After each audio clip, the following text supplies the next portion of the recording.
talk about recruiting needs, what Texas seems to be targeting at each position, kind of what Texas is going to do with, about 3-4-ish weeks left in the recruiting cycle. Early signing days coming in early December. So what does Texas want to do, need to do heading in? We'll also talk about the keys to beating Georgia. Big game on the horizon for Texas.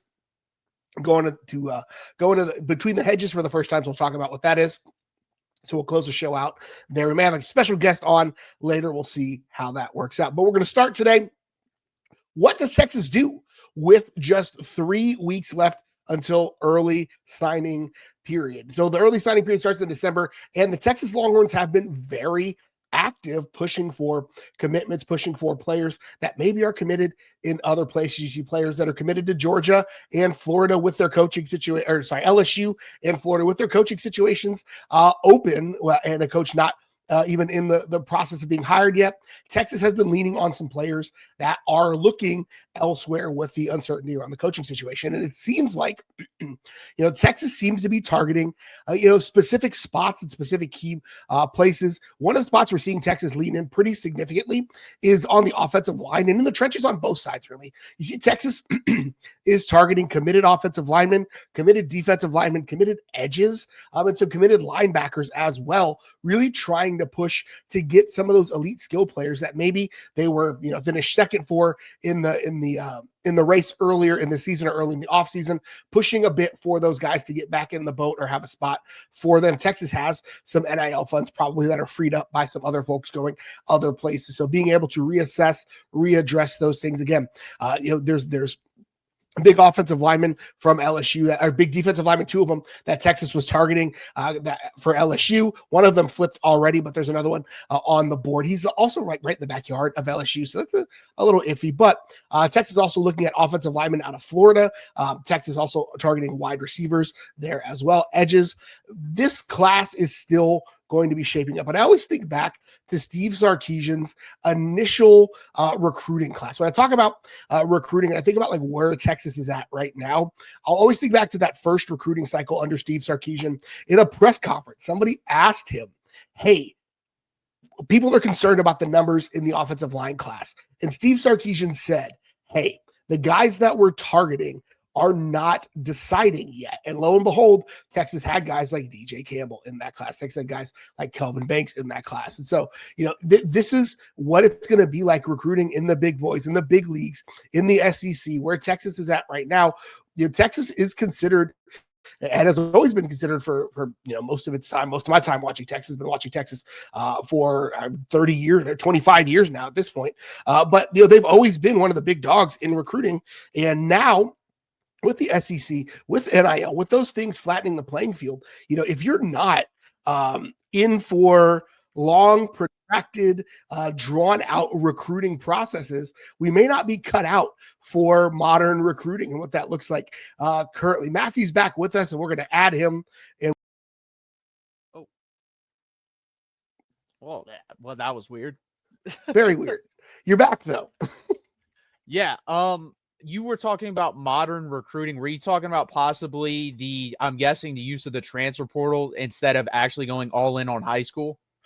I was just talking about really the long game that you have to play in recruiting, right? Because some of these guys, I was talking about Steve Sarkisian's first class, and the offensive line recruiting came together within 3 or 4 days of National Signing Day. And so we're having to, again, play the long game with that. But I think you're absolutely right about the transfer portal as well. And I think part of why Texas has slow played some of these offensive linemen, specifically, I think a defensive lineman, is because if you're going to spend NIL funds on a kid who's going to need to play sooner rather than later, somebody with proven track record is probably a better and wiser use of your money. Well, and that's the thing I'm interested in, because we talked about this at the beginning of this cycle of, I think this needs to be a heavy offensive line class, similar to the 2022 one. Guys, it hasn't been so far, and that is the one thing that I'm concerned with, because we have 3 guys currently. We have John Turntine, Nicholas Robertson, and Max Wright. That is not going to get it done if we're actually focusing in on high school recruiting. But again, this isn't the old days. I don't know if that's the case. This could be, hey, we're going to take these 3 guys, 2 of them are definitely down the road prospects, and we're going to go 2 to 3 heavy transfer portal guys to where they can play right away, along with, I believe John Turntine can compete and play right away if need be. So that's going to be interesting. Plus you have Nick Brooks, who obviously is going to be heavy in rotation next year. But at this point, guys, like, my issue is the guard position. Like, I look, Neto's gone, but Neto will not play it down, in my opinion, next year for the Texas Longhorns. That would shock me at this point. He's been passed over by a lot of people. Like, if we have to go to Neto, something went completely wrong here. Kind of would surprise me with all the turmoil that we've had at the offensive line if Nate Kibble plays for Texas. I think he may transfer. So if you have these guys transferring, you're going to have to go portal, in my opinion. Like, this has to be, in my opinion, when I was talking about it, it was what I said, 5 guys for sure you have to get, whether that's high school and portal. I'm still there. I think it's 5 to 6 guys you're going to have to get, and we're only at 3. So you got to get 2 or 3 more guys, and specifically guys that can play next year, because Max Wright ain't playing next year, and Nicholas Robertson is not playing next year. John Turntine is a maybe. Well, how do you feel about that, Gerald? Do you agree? Yeah, I think that you only play freshman linemen when you have to, and there's 2 definitions of have to, right? Either you have to because you don't have the numbers, or you have to because they're undeniable, right? Like Kelvin Banks, you had to play him because he was undeniable.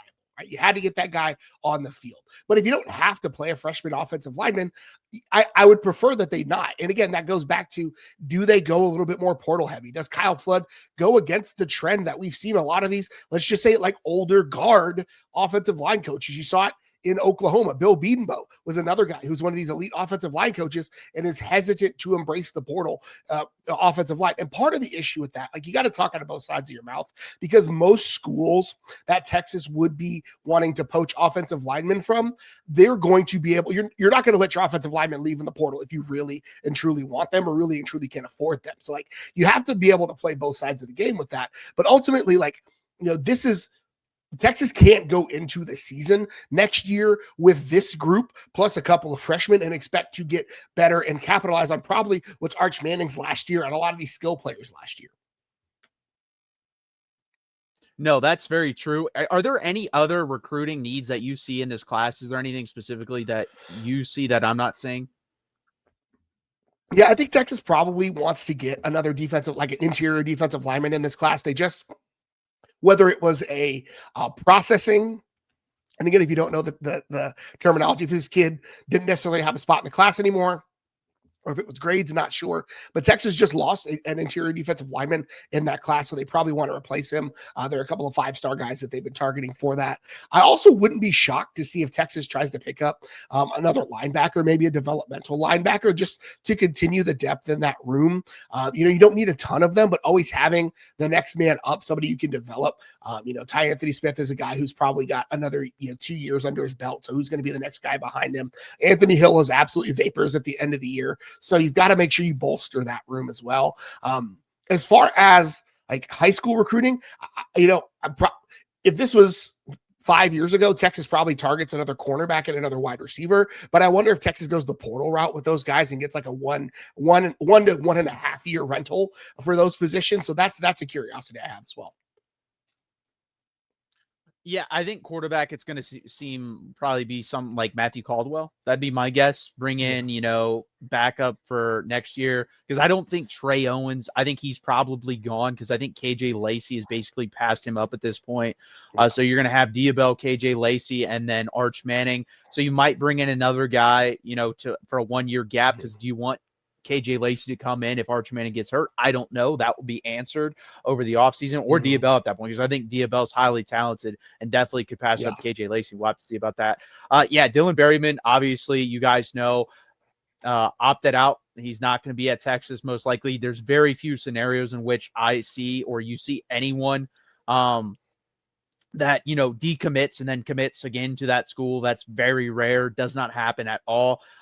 So I think it's going to be interesting if that is the case, but I agree with you. I think it's mostly he got pushed out here. I think Texas didn't really make him a priority, and I think there's probably someone else in the pipeline.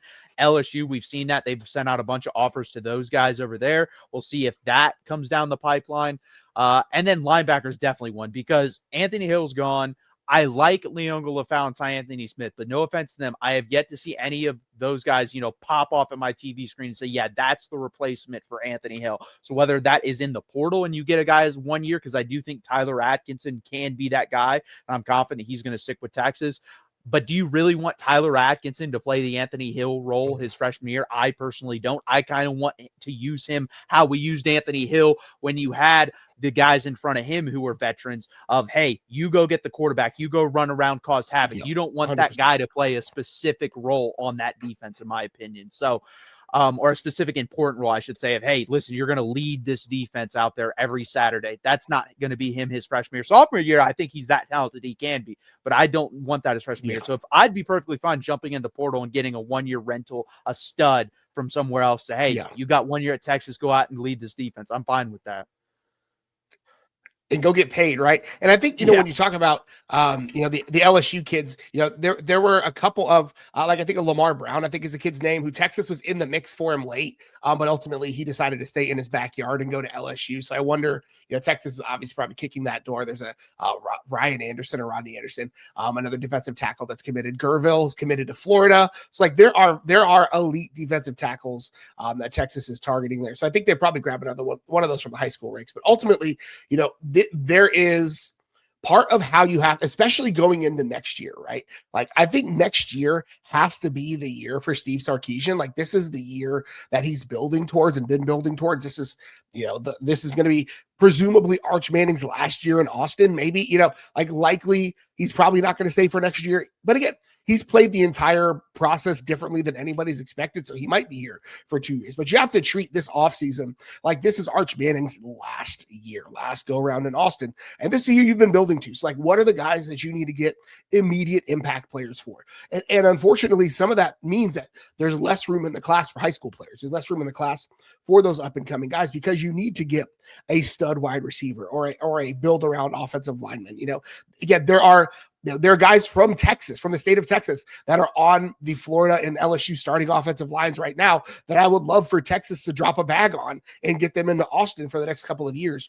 Like, I think that's the route that Texas has to go. I would be surprised if we don't see Texas very competitive in the market in the portal for offensive linemen. Probably a running back as well, probably depending on how that room shakes out, who transfers out, who stays around. I think there's probably a skill player or two as well.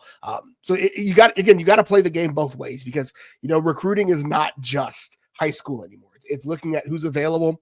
LSU has a ton of talent on that roster. Florida has a ton of talent on that roster. Those guys, Florida, there are other jobs that are going to come open that have a ton of talent on that roster. So you're going to have to do a little bit of, what do I need short term? What do I need long term? And that's really how you have to budget your money and your time and your focus.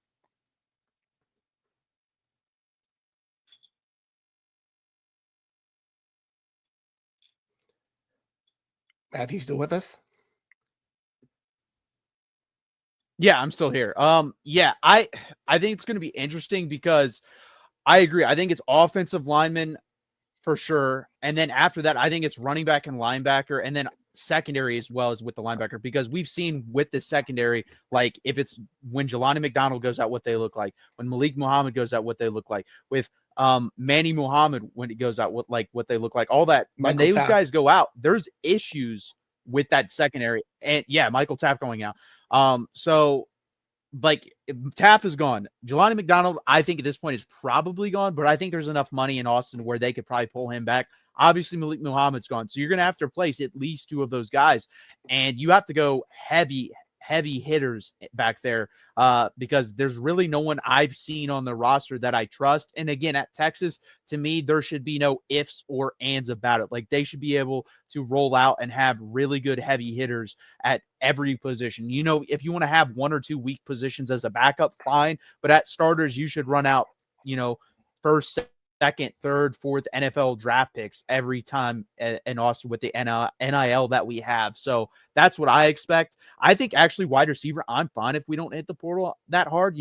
I've kind of come around on the wide receivers. We've seen when they get the ball in their hands, they're pretty good playmakers. I've seen enough from Parker Livingston. I've seen enough from Ryan Wingo. I've seen enough from Emmett Mosley. I think there's a chance DeAndre Moore 6th round. So you could have your top four wide receivers returning to school, plus these younger guys that are going to get better. So I'm completely fine if they just run it back with this wide receiver core.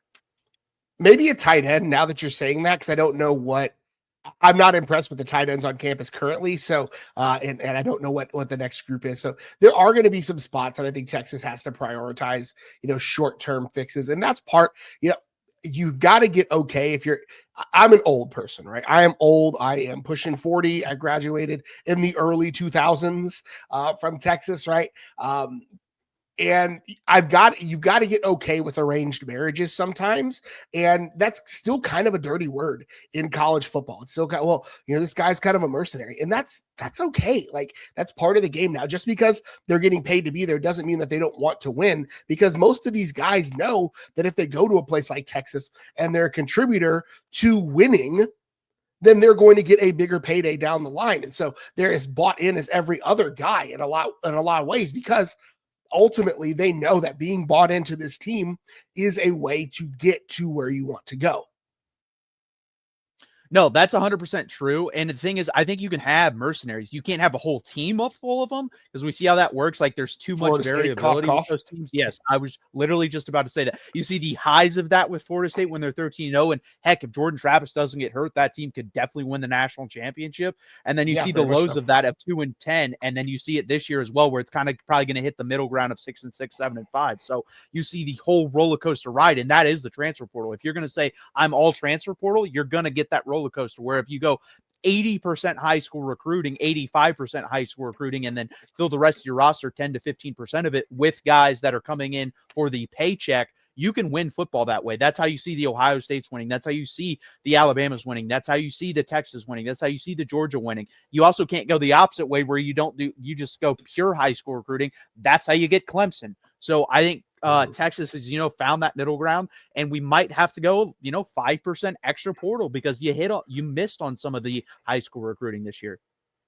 I mean, and when you talk, like, one of the big things that people always talk about with, like, well, what happens to the culture? What happens to the culture if you bring all these guys in?